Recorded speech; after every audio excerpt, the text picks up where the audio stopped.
today in energy security, lower bills, cleaner air, good jobs, better health and well-being, and improved access to nature. So this government believes in sticking to our traditions as a country of climate and nature leadership. Indeed, turning away now, at this moment of all moments, when the threat and opportunity are clearer than ever, would be the greatest dereliction of duty and betrayal of future generations.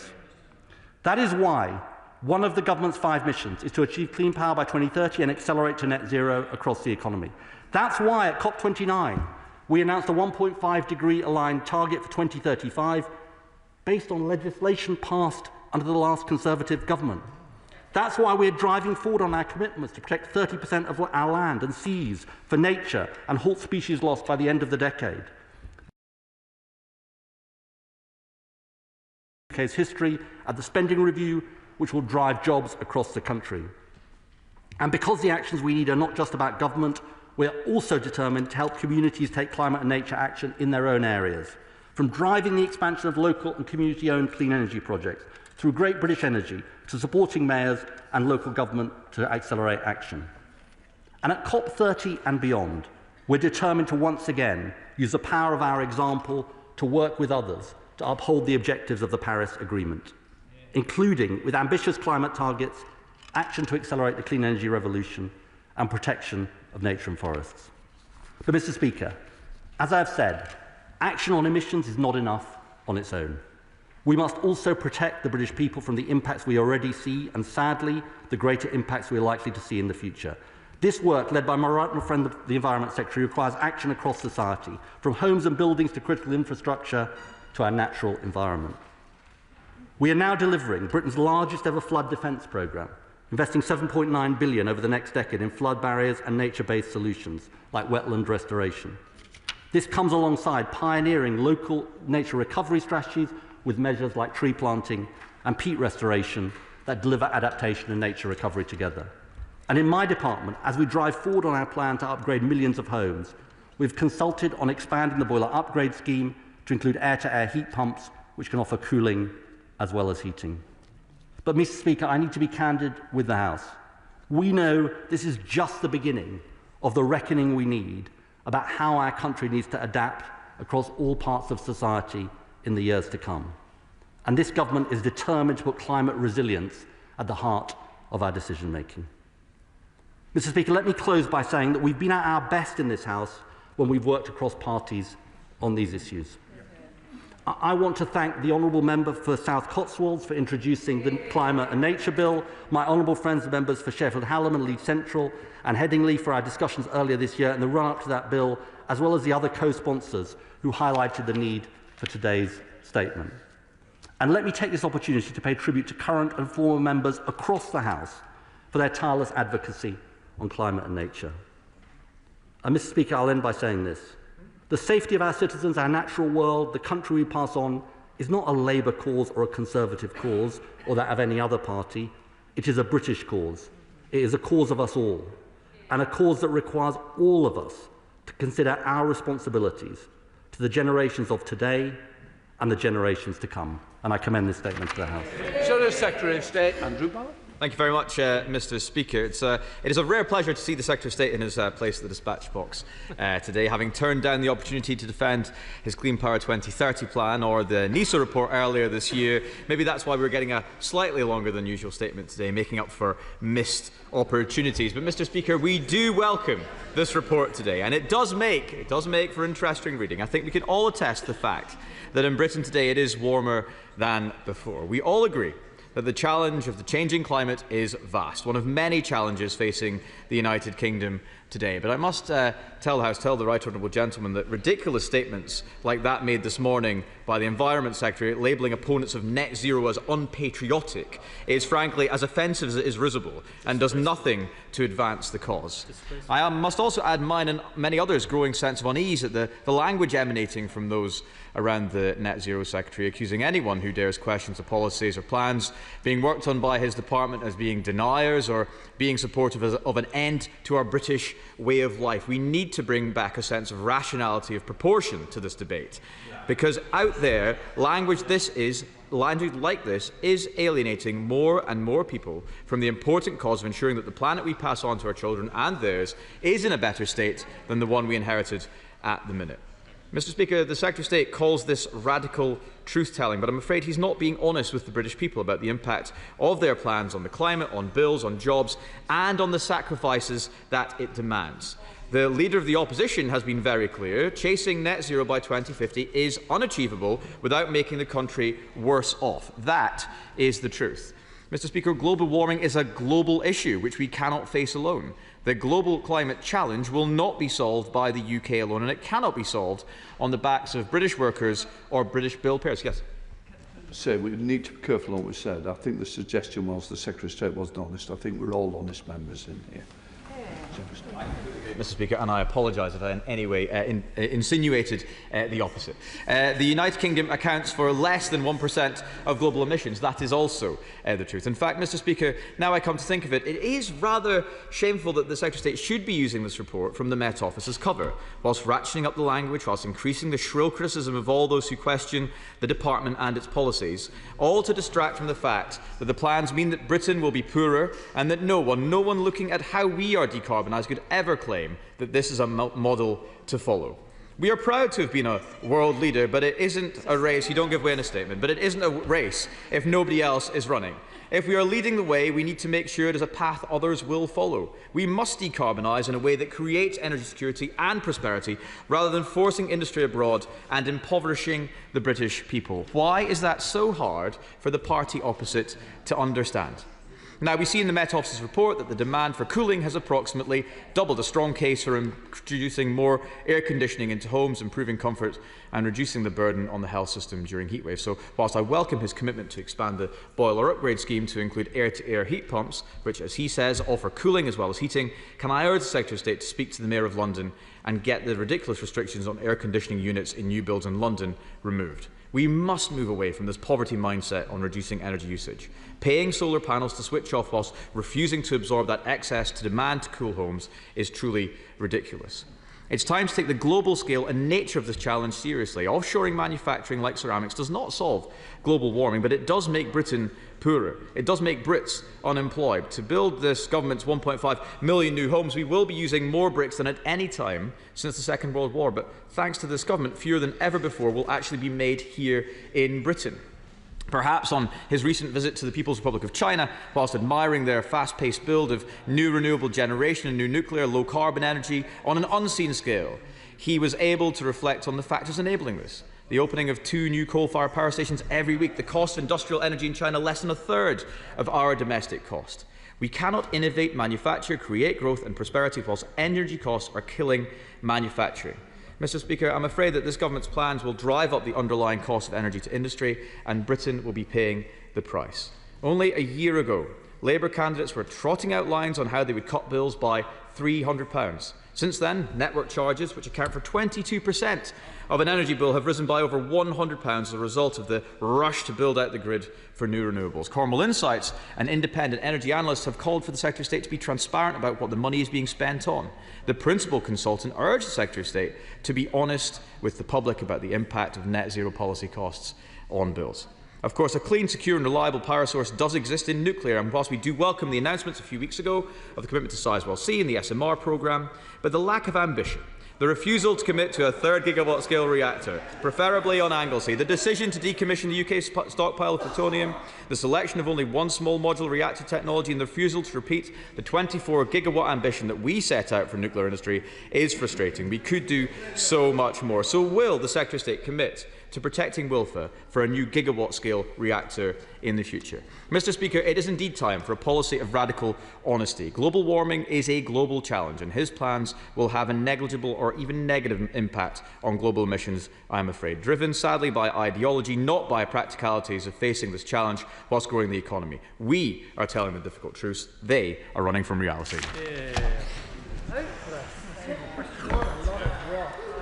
I mean, I'll be honest, Mr. Speaker, I just feel incredibly sad to listen to the honourable gentleman,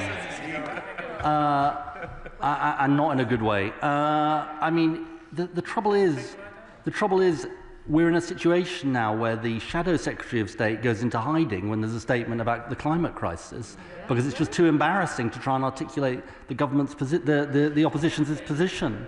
And look, the central chasm at the heart of his response is that he and his colleagues have taken the decision to abandon 20 years of bipartisanship when it comes to climate.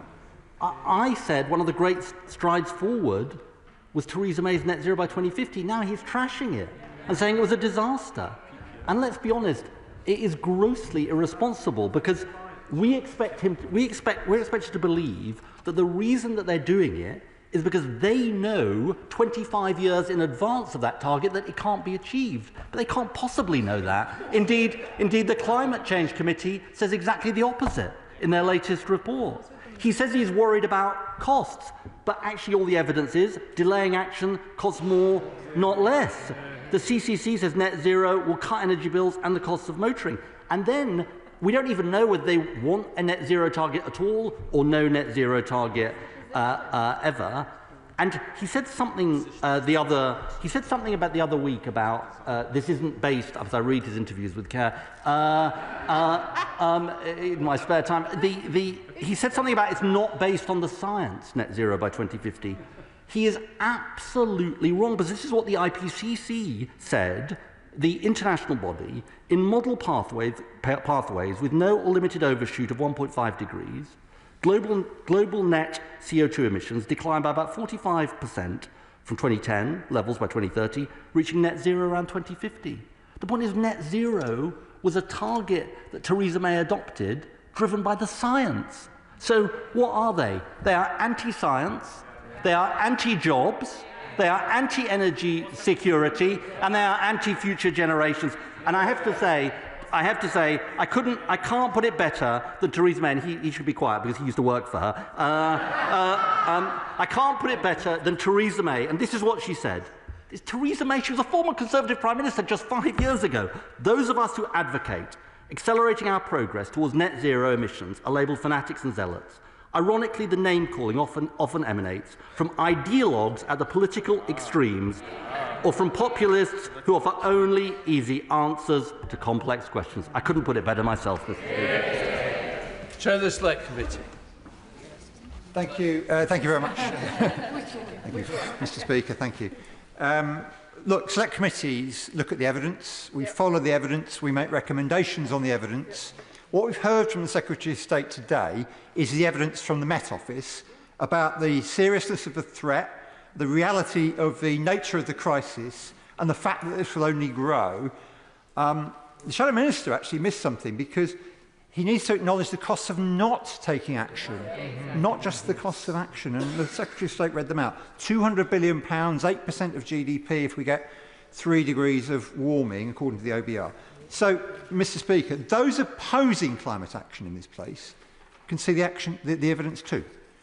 They can see that cheaper driving and home heating are already available to many people, and we should be making them available to as many people as possible.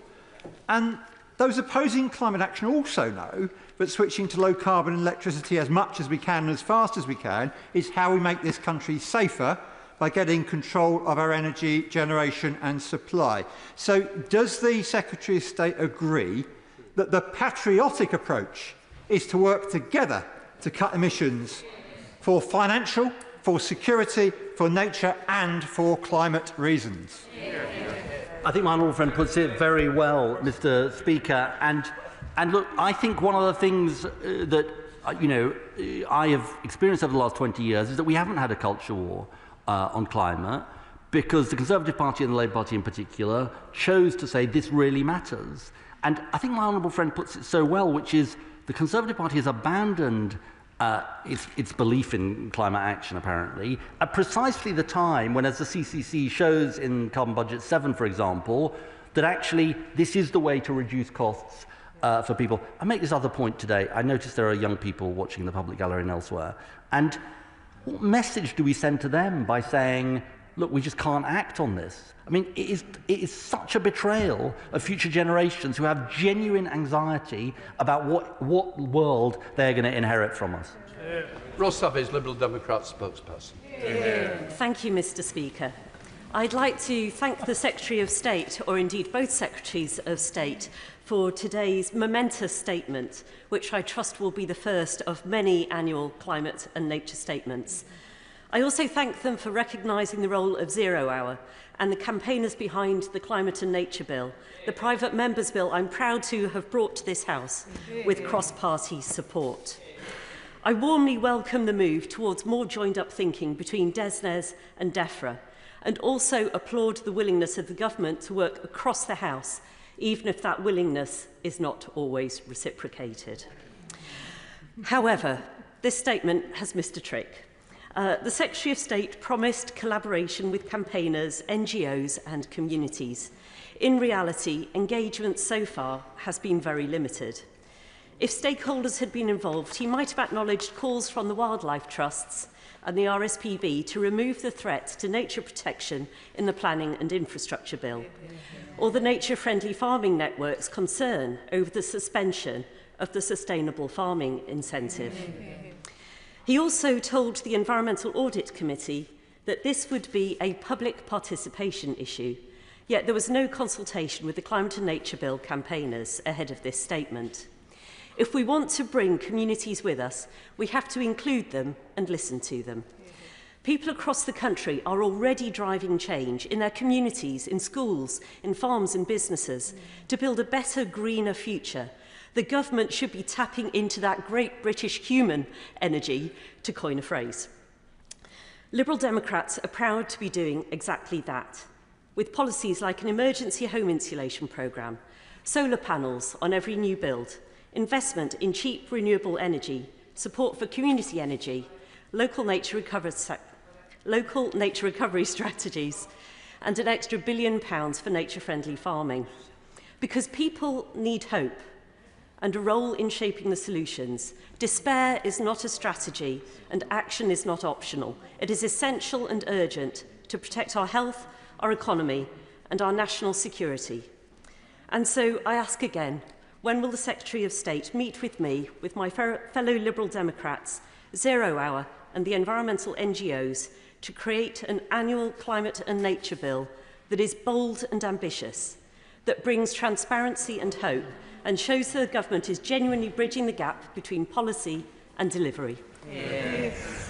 Well, let me start off in the spirit of continued generosity in reiterating my praise for the Honourable Lady for bringing forward the bill, and indeed the Zero Hour campaigners who I have met in a previous incarnation of mine, and you know, their role over a long period in pushing forward the bill has been important. Very happy to meet her and the campaigners.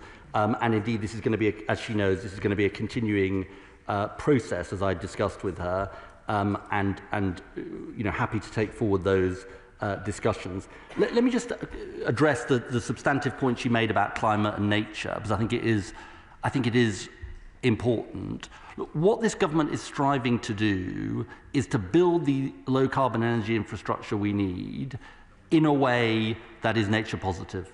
And if you look at, for example, the Nature Recovery Fund that we are putting in place, it's absolutely about doing that. Now, look, I know that some people don't agree with that approach, but we're trying to do two things here, which is build the clean energy infrastructure that is required to get us off fossil fuels, which I know she wants to see, and at the same time protect and restore nature, and I'm convinced that we can do that.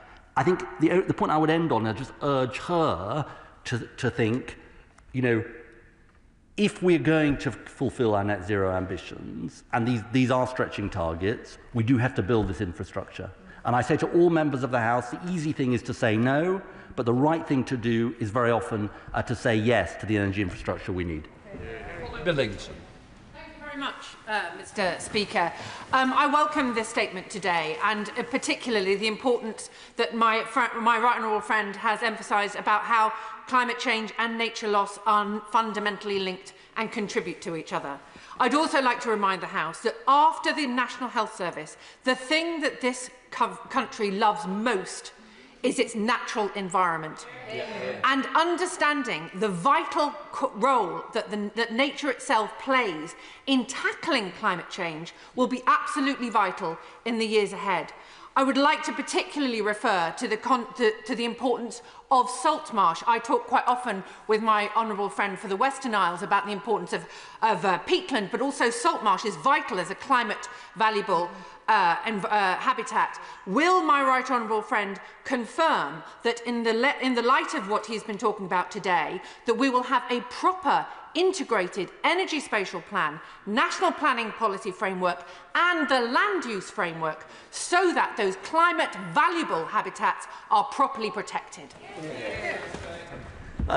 My honourable friend speaks with great authority and indeed conviction on these subjects, and she's absolutely right about the role of nature. I would also add, I'll come to her question in a second, but I would also add the biggest threat to nature that we face is indeed the climate crisis.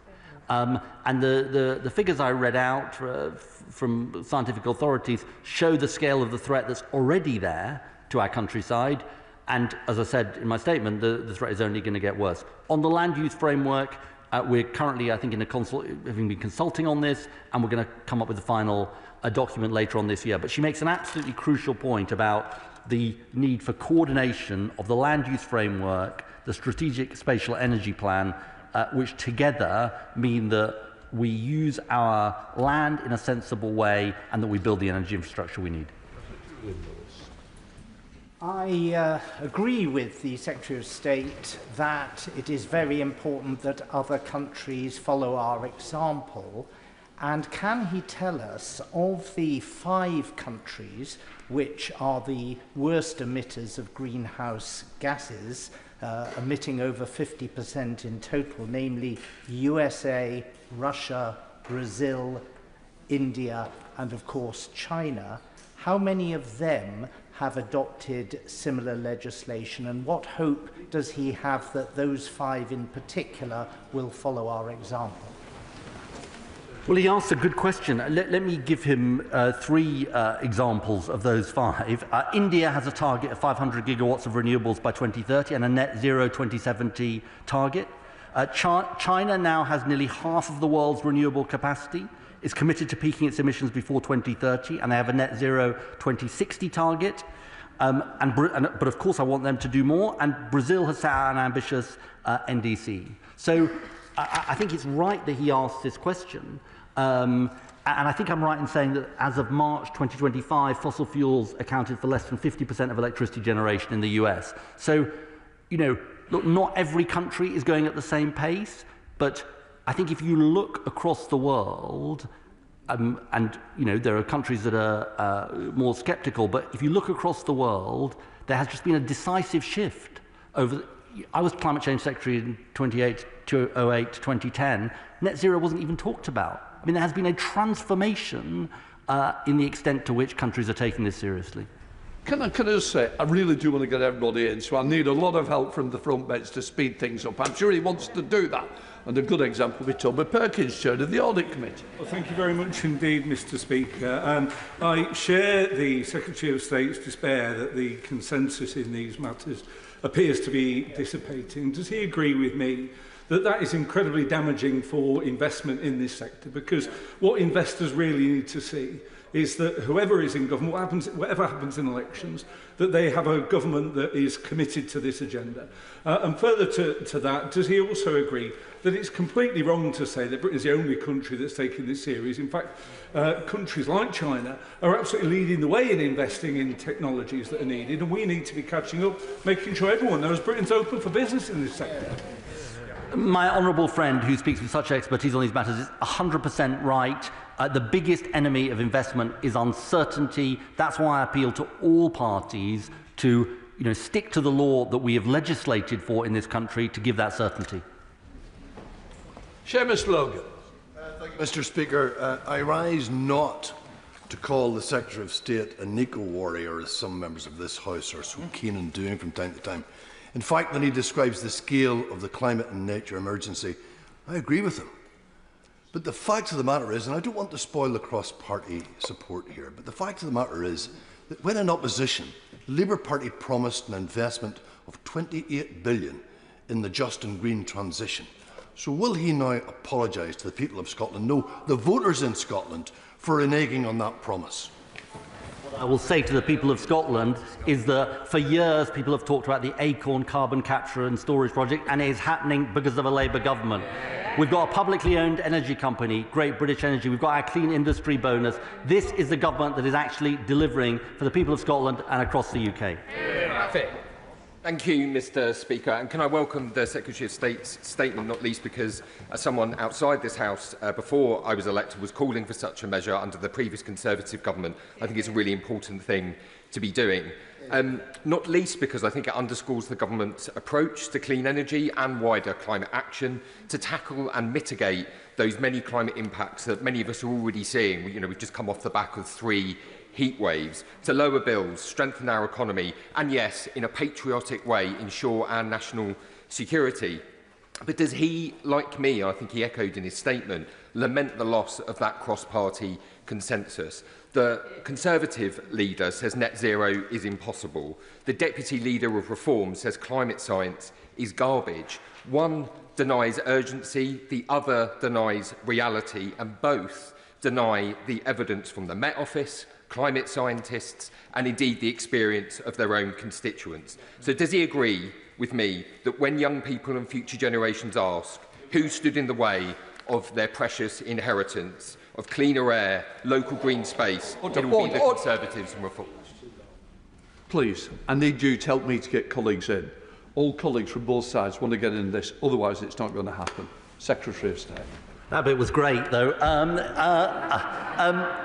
My honourable friend is like so right about this, and it's not where the British people are. The British people want action on climate. They don't want a culture war. And, frankly, wherever you live in the country, you want to pass on a livable country to your kids and your grandkids. Thank you, Mr. Speaker. Mr. Speaker, those of us who advocate for the North Sea oil and gas sector are not climate change deniers, but we are realists who understand that we will need oil and gas for years to come, that replacing our domestic supply with imports has 4 times the carbon intensity, that in a global context China emits in 10 days what we do in a year, and that we will not transition to a cleaner energy if we make ourselves poorer. So while I recognise today's report, does the Secretary of State accept that increasing our relative use of imported gas will only make us more carbon intensive in the future? We've got to get our use of imported gas down, and that's why we've got to build the clean energy infrastructure. The point is, this is what the Conservative Party just don't seem to understand. If they go around the country opposing our clean energy infrastructure, it keeps us stuck on fossil fuels for longer, and look where that took us, the worst cost of living crisis in generations. Mr. Speaker, the Secretary of State will know that my constituency, more than most, knows what it means to host clean energy infrastructure. However, the failure of the cross-party consensus is giving rise to quite a lot of concern in my area because we are facing job losses at LOR Prax. Can the Secretary of State please give some reassurance to those hundreds of workers that are facing a very uncertain time that this is not as a result of a move towards clean energy, but is as a result of mismanagement by the owners of that company? My honourable friend speaks about an important issue, and I am deeply concerned for those workers and their families. And there are serious questions to answer about the running of that company and how it ended up in this state. That's why I wrote on the day that the insolvency happened to the Insolvency Service to ask to look into this matter, because I think those workers have been badly let down by the company. Tim Farron. Mr. Speaker, nobody knows better than farmers the reality of climate change and the importance of tackling it immediately. It is bizarre that their expertise has been ignored by people. We should stand with them. Extreme weather conditions are a threat to animal welfare, to agricultural productivity and to farm business survival. We desperately need a food security strategy. We only produce 55% of the food we eat already in this country. So how will he help our farmers to be resilient against the twin threats of drought and flooding? Well, the honourable gentleman, right honourable gentleman, speaks with sort of great expertise on this matter, partly because of his local constituency. I think he's absolutely right about the threat to farmers' livelihoods, which I talked about in my statement, from the climate crisis, and the need for food security. I know it's something that my right honourable friend takes incredibly seriously, and indeed the whole land use framework is partly making sure that we have the land we need for our food security. I want to thank my right honourable friend for this statement. I've waited 14 years for it, and I look forward to the next 14 years of it being given to this House. One of the key drivers of climate change, of course, is deforestation. One of the key drivers of deforestation is cattle ranching and soy production. And one of the key drivers of cattle ranching and soy production is the City of London finance, which is used to bankroll what is happening. What restrictions can he bring in against the financial designs of the city to make sure that we are stopping this at source? Well, my honourable friend raises an important issue about the potential role of the City of London, and I think also the potential positive role of the City of London. One of the things that we are consulting on at the moment is transition plans, mandatory transition plans for large companies and financial institutions, including in the City of London, precisely so that we can make sure that the investment goes in the right places. Ramsey. Thank you. Thank you, Mr. Speaker. Can I welcome the Secretary of State's statement, including on the importance of Britain showing leadership and of us rebuilding cross-party consensus. But even if we haven't quite got cross-party consensus on the need for transition to a green economy, does he agree that the fact that we've seen hundreds of deaths just in London in the second heat wave of the year, the fact that our farmers are facing the driest start to the year in my lifetime, the fact that people around the country have suffered from floods in recent years, does he agree that the need for us to show resilience in the face of a changing climate cannot be a political football? And if so, would he support a sixth government mission on ensuring that we're protecting the British public from the changes in the climate? Well, look, on the last bit, it's very much part of our mission to, as we tackle net zero, to do what he says. I think the first part of his question is very, very important, though, which is, you know, when I listen to some folks in this House, you know, we see it all around us. I mean, it's not like we're gazing into a crystal ball because some set of boffins have told us that something bad might happen in the future. It's happening now. I mean, the idea that we have a country with wildfires in Surrey and in Scotland, I mean, if you'd said that 15 years ago, people would have said you're mad. And there's no way that's going to happen. We're not going to have wildfires in Britain, he'd have said. So I think the honourable gentleman speaks very well about something very, very important. We need to look at with our own eyes at what is happening. Ruth Cadbury. Thank you, Madam Deputy Speaker, and I also very much welcome the Energy Secretary's statement today.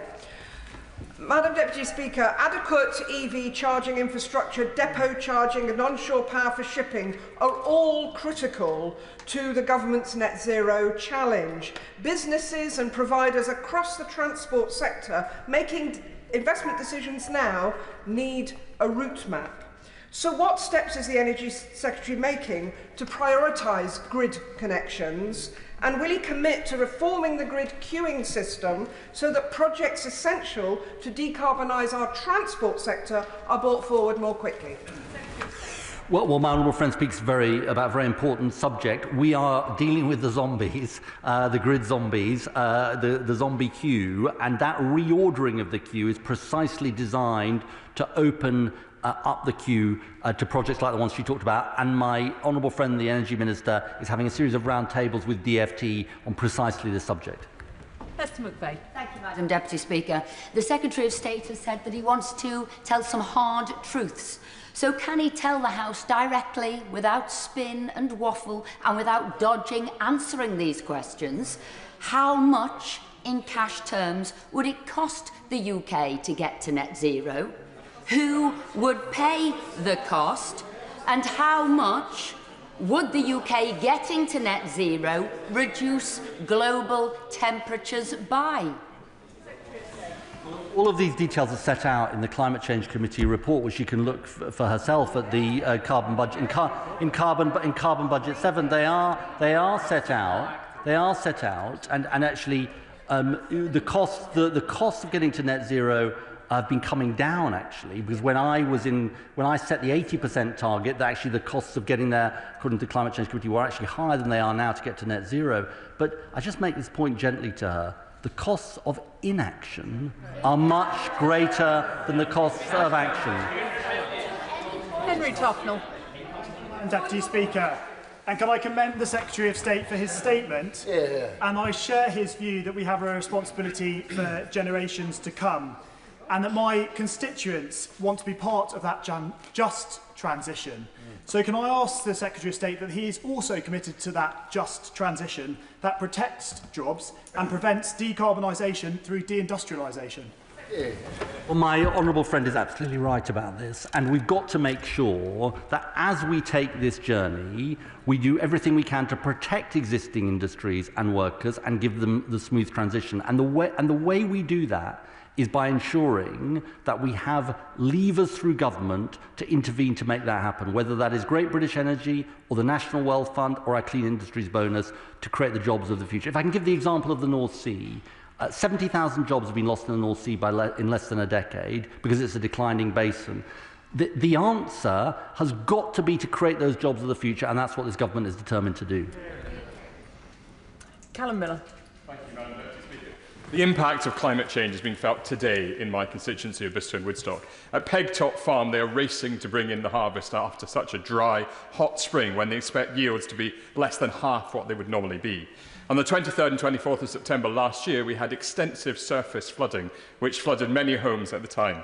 So can the Secretary of State set out what share of the flood defence budget will deal with surface rather than river flooding? And how would he characterise the relevant responsibilities of national and local governments, developers, water companies, insurers and householders?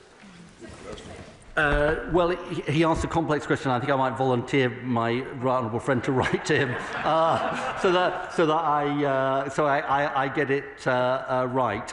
But it's something I know because he was whispering to me the answer. It's something he takes very seriously. Sarah Owen. Thank you, Madam Deputy Speaker.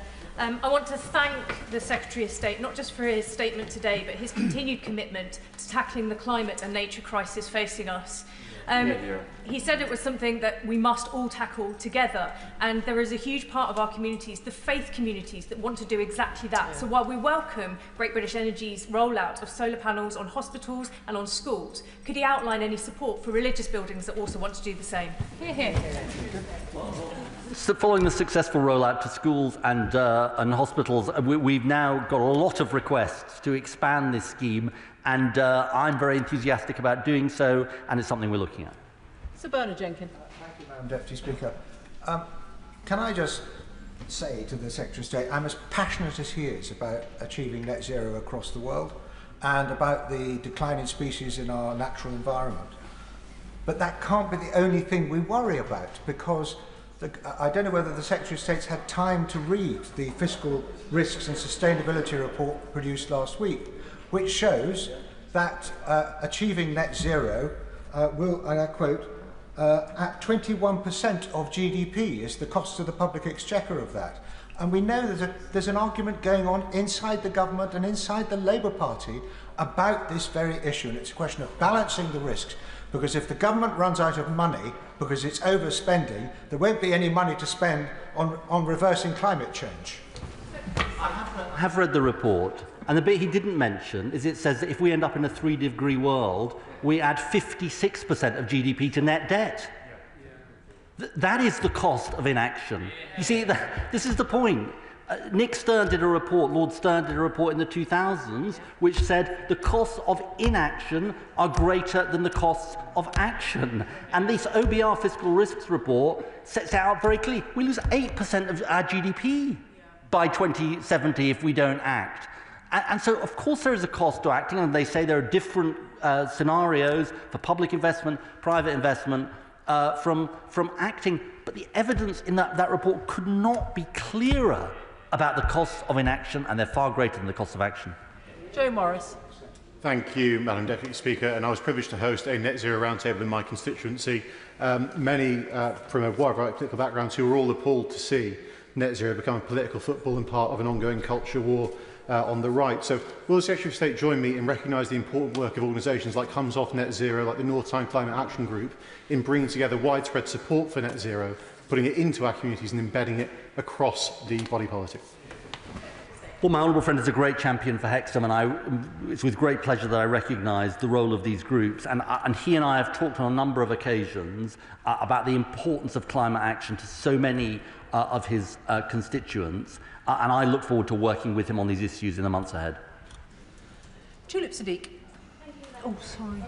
Last week, 20 of my constituents from Hampstead and Highgate came from the Climate Coalition, Mothers Climate Action Network, Our Grandchildren's Climate, the Hampstead Neighbourhood Forum and the Camden Fixing Factory to see me, and they were very clear that COP30 is a pivotal moment to restore momentum on tackling climate change, but also to tackle the misinformation which is on the rise not just online but in mainstream political parties. So could I ask the Secretary of State, what leadership is the UK showing at COP30 to ensure that we tackle this misinformation? But more importantly, what is he doing to ensure that powerful international partners who may not be on the same page as us when it comes to climate change is coming along with us on this journey, because it's only collective action which is going to solve this very serious crisis? Well, my honourable friend speaks with great expertise on these issues and passion, and she's absolutely right about this. This is about what we do to engage with other countries. We had an environment dialogue with the Chinese minister a couple of weeks ago in London. I engaged with the Chinese, India, Brazil, all of them absolutely key. Brazil obviously is host of COP30. She's right that COP30 is a crucial moment where we show that we are continuing to take action, and that's what we're determined to do. Simon Hall. Thank you, Madam Deputy Speaker. As a sponsor of the Climate and Nature Bill, I welcome the Secretary of State's statement this afternoon. He's right to highlight that it's a national crisis, and many of us across the House are, I think, right to point out that it cannot be ignored and that inaction has too great a cost in doing so. But he will be aware that costs are politicising this issue for many people in this country. There's legislation before the House currently with regards to pensions and where they and how they invest. Can he assure the House that he is talking to Treasury and local government ministers to ensure that the maximum amount from those pension funds, particularly but not exclusively the local government pension fund, can be invested in those green energy projects? It will widen the investment base and therefore hopefully will reduce costs, depoliticising the issue and seeing the greening of our energy generation that we all want to see. Well, look, can I warmly thank the honourable gentleman for his contribution. Can I thank him for his sponsorship of the Climate and Nature Bill? He is the voice of good sense. I hope that isn't the sort of kiss of death. He's the voice of good sense on the Conservative benches. He raises a really, really important issue about pensions and pension investments, and it's one I'll take up. Can I just say I really want to get all members in this afternoon, so can we have shorter questions and answers, please? Jacob Collier. Mr. Speaker, I welcome the Secretary of State's statement and also the fact that my local hospital will have solar panels on it thanks to this Labour government. That's thousands that are going to be saved that can go directly back to frontline services. What more can he do to ensure that public buildings like hospitals and prisons have these solar panels fitted so we can lower costs but also contribute to our climate goals? My honourable friend is completely right about this, and it's a scheme we want to expand. It's been incredibly successful, and it's a no-brainer, using these natural resources of the sun to cut energy bills and release money for frontline services. Lee Anderson. Thank you, Madam Deputy Speaker. The statement from the Energy Secretary sounded like a desperate attempt to save his own job. But he's right, the British people do need protecting. They need protecting from the Energy Secretary, because businesses that I visit every single week say that his madcap ideas are killing growth, killing business and killing jobs. But I'm willing to give him the benefit of the doubt if he can answer one simple question which he's already refused to answer. By how much will the Earth's temperature be reduced by if the UK became net zero tomorrow? Simple question. And the answer, which he just doesn't want to accept, is this. If he just listens, the answer is this: I believe in British leadership. I believe in Britain's ability to make a difference. And the truth is, when we, as I said in my statement, when we passed the Climate Change Act, 60 countries followed. When we legislated for net zero, many other countries followed. He talks Britain down. I believe in Britain. Stella Creasy. Thank you, Madam Deputy Speaker. Thank God there's somebody in this chamber trying to actually save the planet. But actually, net zero makes good common sense for lots of our constituents when they recognise this is not just about climate security, and those of us who faced floods in our constituency know how expensive those are. It's also about national security and the cost of living. Moving towards sustainable electricity would put both Rosebank and Putin out of business. But the Secretary of State will know, on current plans, bill players will be wasting £8 billion a year switching off wind farms by 2030 if we don't take action. How can we stop this transfer of wealth from citizens to corporations so that we can invest in community energy? Honourable friend is absolutely right about this. We inherited a shocking state of the infrastructure, the failure to build the grid infrastructure. The best thing we can do is accelerate that grid infrastructure. If we can do that, we can reduce those constraint payments, and I look forward to support from all parts of the House for this. Munira Wilson. Much, Madam Deputy Speaker. The Secretary of State rightly says that British leadership matters and that the choices we make as a country will have an impact on future generations. I don't doubt his personal commitment to tackling climate change and delivering net zero.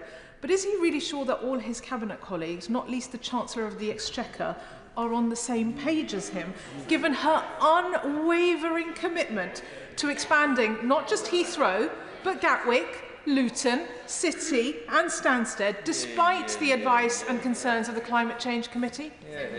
Yes, I can tell her that we've never had a Chancellor of the Exchequer so committed to these issues, because we had the biggest investment in clean, homegrown energy in our history in the recent spending review. Andrew Lewin. Madam Deputy Speaker, Welwyn Hatfield stands to be a big beneficiary of the Social Housing Warm Homes Plan. They won a grant of £6 million, which means hundreds of homes are going to be upgraded, retrofitted, which sees bills coming down and emissions coming down. Now, our colleagues from Reform have a flair for language, and they talk about net stupid zero.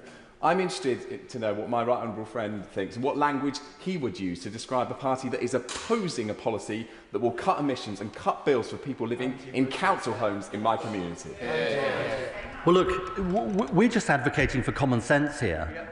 Why not use the natural resources that we have to have warmer homes for people and cut emissions? I think they're the extremists, frankly. Sammy Wilson. The real driver, of course, behind this statement today is the fact that the Minister is losing the argument with his colleagues who are now challenging the impact of his policies on economic growth. He's trying to cover up for the costs, which the OBR revealed last week at £30 billion per year, £800 billion over the period. Businesses are struggling under power bills that are making them bankrupt, and consumers are resisting the net zero demands to fly less, eat less meat and buy cars that they don't want. As a minister, does he not see a connection between the anxiety he talks about with young people and the disgraceful scare tactics he has made today, all to enable him to say that Britain is taking the lead? All I can say to the Minister is this: if Britain's taking the lead since the Paris Agreement, emissions have gone up by 30%. He might be leading, but he doesn't have too many followers. Well said. Well, the honourable gentleman and I have been arguing about these issues for about 20 years, so I think I'm unlikely to persuade him. Normally we have good-natured discussions about this. I have to say to him, the idea that this is scaremongering, I mean, when we see with our own eyes what is happening, as the honourable gentleman sitting in front of him said earlier on in this statement, we see it with our own eyes. And I have to say, what he is doing and what he's advocating for would be a total betrayal, not just actually of future generations, but today's generations. Alex Sobel. Thank you, Madam Deputy Speaker. I just want to say that the Secretary of State has been a global leader in this space for 20 years. We talked about we all know about the Climate Change Act, but at COP15 in Copenhagen, without his intervention, the world would not have agreed. The world would be on a worse trajectory today on the climate without his singular intervention. I think the whole House needs to hear that. Looking forward to COP30 in Belém, we all know that now we need significant afforestation and the repairing of the world's ecosystems, whether that's peat bogs or permafrost or seagrass. What is his plan for leading in that space at COP30? Well, my honourable friend is very kind.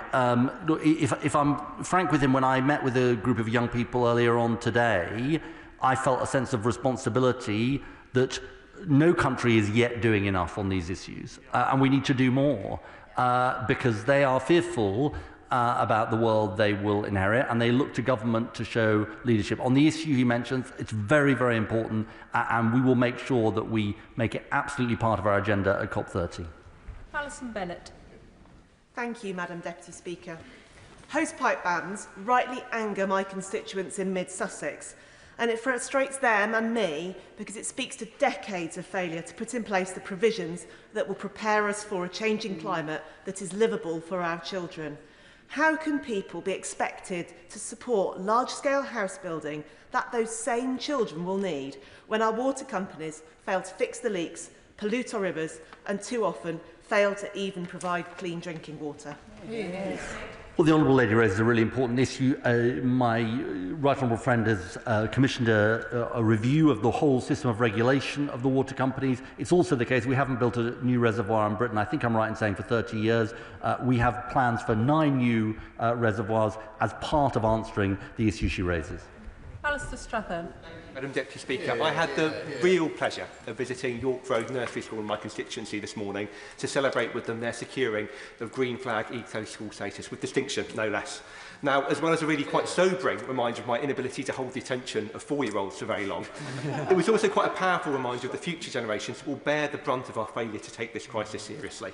But the truth is we don't have to look to the future to see some of the costs now. Whether it's my local farmers or those hit by flooding, we're already feeling pain in Hitchin because of the failure to take climate change and the nature crisis seriously and tackle it head on. Yeah. So what assurance can the Secretary of State give my constituents that we won't be shying away, that we're tackling climate change at source, and we'll also be investing in some of the nature-led mitigations needed to tackle the issues we're already facing right across our towns and villages? Yeah. Let me congratulate my honourable friend's school on what they're doing in their green flag status, which is really important. It shows that local action can really make a difference. And then globally, I can give him the assurance he seeks. And you know, what's so important, and I do say this to members across the House, people look to Britain. People look to Britain and people say, you know, are you going to lead? Are you going to show the power of example? Because that's what we've done over 20 years under governments of both parties. We need to keep doing it. Yeah. Claire Nosmedi. Climate change is a huge threat to food security. In 2018, losses in the Welsh livestock sector due to extreme weather was £175 million, equivalent to 9% of the total Welsh agricultural output. Farmers need support to protect their livestock and crops. Will the Secretary of State listen to the concerns from the farming unions about the removal of the ring fence for Welsh agricultural funding, given this could mean less money for climate adaptation at a time when it's needed most to safeguard food security? I believe that the Honourable Lady raises an issue which is essentially devolved funding, and this funding is going to be devolved. But on the wider issue she raises about the costs that people are facing and farmers are facing, I think this is so important because we're not talking about theoretical events and we're not talking about theoretical future costs. They're actually here now, and farmers are facing those costs, and she's right to draw attention to it. Is he writing? Deputy Speaker, when I speak to young people in Kettering, in fact when I'm having conversations with my friends, they tell me that they are worried about the future of the world we've inherited. So with that in mind, the climate delay rhetoric coming from the Tories and Reform is both deeply irresponsible and actually really disappointing. Yep. Can the Secretary of State outline, with that in mind, that it's only by working with urgency and action that my constituents will see restoration of our natural world and a world that we can pass on to the next generation? I would say incredibly well, Madam Deputy Speaker. You know, this is an obligation that we owe to young people. We hold the planet in trust for future generations. And the young people of today, you know, they speak for themselves, but they speak for future generations. And frankly, we owe it to them to act when the evidence is before our eyes. Dyke. Madam Deputy Speaker. The Met Office report and the Climate Change Committee made it clear that we're unprepared for climate change, with progress on food security and nature restoration either insufficient or limited. The Lang Partnership in Curry Rival have proudly championed regenerative farming and nature-friendly farming methods now for over 30 years. So what discussions has he had with his colleagues in DEFRA to ensure that farmers like the Langs can farm productively, sustainably and are resilient to a climate crisis? Well, I congratulate the Honourable Lady's constituents on what they are doing to find sort of regenerative ways of doing farming. And I know it's something that my Right Honourable friend, the Environment Secretary, takes incredibly seriously. And we have structures in place that can help incentivise that. But look, I think he would say that, of course, we need to do more on these issues. And I think she put it very eloquently. Rachel Maskell. Madam Deputy Speaker, I thank my right honourable friend for making such a pertinent statement when the planet's in such a critical condition, and also for his leadership domestically and globally. The Bio-Yorkshire project will create 4,000 jobs, seeing that green transition, but also ensuring that we've got future agriculture at the highest level of science. Will he ensure that this government, unlike the last, fund that sufficiently so that we can really see that transition in farming, but also in other climate mitigating science? I mean, it sounds like an incredibly exciting project, and I congratulate my honourable friend for raising it. And I think this is, in a way, on all sides of the House, or a number of sides of the House, you can hear the fantastic examples of what local people are doing. And in a sense, I think that should be our inspiration. Government is trying to do its bit, but local people in communities across Britain are doing theirs as well. Sean Davis. Tackling climate change is a top topic amongst children and young people when I visit schools and colleges across Telford. Switching to renewables is a top topic amongst employers. He wants to reduce the cost of supply to their energy. And renewable companies tell me about the fantastic well-paid jobs that are available. Climate security, environment security and energy security is national security. Does my right honourable friend have a single reason as to why this is not a key mission to rebuild Britain and protect our planet for generations to come? Secretary of State. I think my honourable friend is absolutely right, and I think this emphasis that he makes on national security is so important. You know, our exposure to fossil fuel markets controlled by petrostates and dictators leaves us frankly exposed. That's what the last government did. This is an energy security issue, it's a national security issue, and that's why we need clean, homegrown power. Deirdre Costigan. Thank you, Madam Deputy Speaker. As the Secretary of State has outlined, the climate crisis is also a nature crisis, especially in nature-depleted cities like London. In recognition of this, Ealing's Labour Council has imaginative plans for a new regional park from Horsenden Hill in the north to Warren Farm in my constituency of Ealing Southall, creating new habitats, wetlands and rewilded areas. So does the Secretary of State agree that this government's new Nature Recovery Fund could help support initiatives like Ealing's Regional Park, and that, in contrast to the piecemeal approach of the previous government, the fund will allow a more strategic and effective approach to restoring our natural environment? Secretary of State. I think my honourable friend is right about this, and actually if we think about the recent hot weather, access to green spaces is like a massive issue, and it's a massive issue of inequality, because in certain parts of the country people have that access, and in certain parts of the country they don't. And I think the project that my honourable friend talks about sounds incredibly important. Tom Collins. Madam Deputy Speaker, and I thank my right honourable friend for establishing this on the agenda and raising it. Nothing could be more existential or vital than tackling our climate and nature crises. We live within the natural system, not outside it. We and nature are in this together, and so nothing could be more important or better to build as the foundation of how we shape our communities and our economy into the future. Industry understands this, and I've had the chance to convene industry to bring ideas forward, such as diversification of technologies we support and the build-out of a strategic national clean energy reserve. Would the Secretary of State meet with me to discuss these ideas that are coming from industry? Secretary of State. Well, definitely we look forward to discussing those ideas, and I think he's absolutely right about the interlocking nature of both the climate and nature crisis and climate and nature solutions. Both of them go together. There are big economic opportunities from them, and he is a great champion of them. Anna Gelder. Madam Deputy Speaker. Does the Secretary of State agree that rural and coastal communities are on the front line of the climate and nature crisis, and that investment in clean energy, in nature recovery and in resilient infrastructure is not only essential for protecting areas like South East Cornwall, but also for unlocking new jobs, strengthening my local economy and ensuring our future national security? Well, my honourable friend was a fantastic champion of these issues in her previous incarnation, and she is a fantastic champion of them in her current incarnation as well. And I know, her constituency and the work she is doing is absolutely about what she's talking about, and I couldn't agree with her more. John Slinger. Thank you, Madam Deputy Speaker. Rugby Borough Council and Warwickshire Wildlife Trust are hosting a Nature in Focus event this Sunday, and they're partnering together to buy trees for farmers to plant. And in December 2024, my right honourable friend joined me to visit the urban and civic-led Halton development, where we saw Francis Jackson Homes fitting air source heat pumps to their new build homes. We talked of our hope to go further.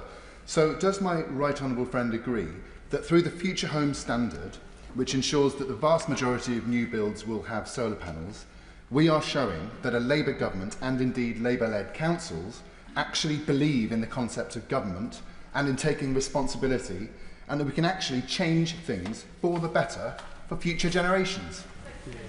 I wish him luck with the event on Sunday, which sounds important, and he's absolutely right about this. The whole Warm Homes plan for millions of people is about cutting their energy bills, creating warmer homes and cutting emissions, and they go together. Tracy Gilbert. Thank you, Madam Deputy Speaker. The Met Office report today says that we need to put in place a highly localised network of rain gauges, as extreme rainfall can be very dangerous. In July 2021, Stockbridge in my Edinburgh North and Leith constituency faced flooding after a torrential downpour one afternoon following several days of soaring temperatures. A network of rain gauges will help analyse the impact of climate change, but also help communities such as Stockbridge prepare. Can my right honourable friend outline what plans the government has in this regard? State. Well, it sounds like a very, very important recommendation that my honourable friend draws attention to. And in fact, as somebody whose constituency saw 2 once-in-a-100-year flooding events within about a decade, I know from local experience how serious these issues are. I'm glad she's drawn my attention to this recommendation, and we will look carefully at it. Chris Murray. Thank you, Madam Deputy Speaker. I welcome this government's focus on the urgency of the climate crisis, and I know that many climate activists in my constituency of Edinburgh East and Musselburgh will as well, because the evidence is unequivocal. Only sustained reductions in greenhouse gases will slow global warming, and the only way to do that is to accelerate the transition to net zero. So will the Secretary of State commit to staying resolute in the face of opposition on the commitment to net zero? And does he agree with me that as the first country to industrialise, the UK has a special responsibility to show global leadership in this area? I think my honourable friend puts it incredibly well. As the Prime Minister says, action on clean energy and net zero is in the DNA of this government. I was in government last time. Now we have a Prime Minister and a Chancellor who are more supportive of this agenda, who've moved it from the margins to the mainstream compared to anyone else before. Dixon. Thank you, Madam Deputy Speaker. Can I warmly welcome the Secretary of State's statement, and particularly his encouragement for members right across this House to support the government's efforts to reach net zero by 2050, and indeed any future government who maintains that commitment. Does the Secretary of State therefore agree with me that the announcement by the newly elected Reform County Council in Kent to axe all investments in net zero is not only a betrayal of my constituents in Dartford, of residents right across Kent, but particularly young people who deserve to inherit a sustainable planet? Secretary of State. My honourable friend is absolutely right. I wasn't aware of this announcement, but it sounds like it's anti-jobs, it's making people poorer, and it's a betrayal of future generations. Chris Vince. Thank you, Madam Deputy Speaker, and I thank the Secretary of State for his really important statement to say. And can I say to him really gently, I was a Miller fan before it was cool. When I visit schools in my constituency of Harlow, including the wonderful Freshwaters Primary School I visited on Friday, and the Downs School, where one young child asked me about the declining number of blackbirds, the #1 issue that students raise is climate change. What would the Secretary of State say to young people in Harlow about the action he has taken to protect my constituents, who will face the cost of inaction themselves? State. Well, I thank my honourable friend for his kind words. Not quite sure how to deal with them. It's a tough one. Look, on reassuring his constituents in Harlow, look, I think it's been so interesting, Madam Deputy Speaker, hearing people across this House talk about these issues and their own constituents and their own, the strong feelings there are. I'd say to young people in Harlow and people across Harlow that this is a government absolutely committed on these issues. We are determined to ensure that they inherit a livable planet. And I thank the Secretary of State for his statement this afternoon. I'm going to allow a couple of moments for the front benches to change over.